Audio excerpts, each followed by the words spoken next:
Allahu Akbar, Allahu Akbar, Allahu Akbar.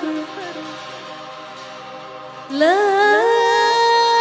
ilaha illallah, Allahu Akbar, Allahu Akbar, walillahil hamd.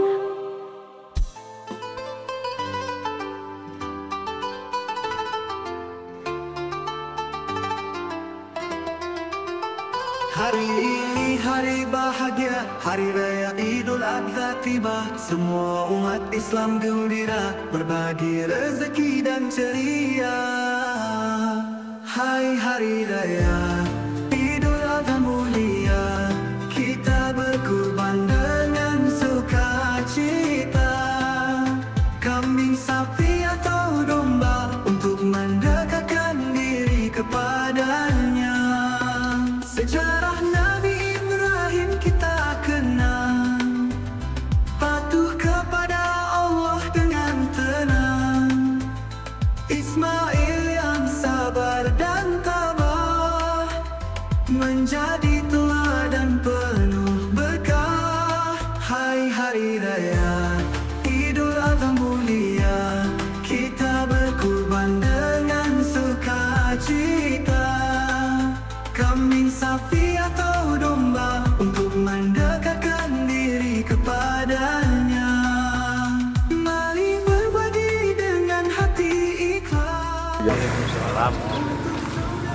Kami atas nama masyarakat Kampung Nasardep, juga Badan Kemakmuran Masjid BKM Kampung Nasardep, Masjidil Hidayah, mengucapkan ribuan terima kasih yang tak terhingga kepada Bapak Kapolres, kepada Bapak AKBP Nanang Indra Bakti, Bapak Waka, juga PJU Polres Aceh Utara yang sekiranya memberikan satu ekor hewan kurban kepada kami pada hari yang mulia ini. Semoga oleh Allah Subhanahu wa Ta'ala akan membalas kebaikan Bapak.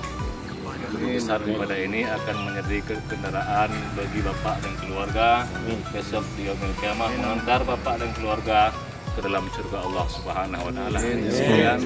Assalamualaikum warahmatullahi wabarakatuh. Ya, Assalamualaikum. Salam.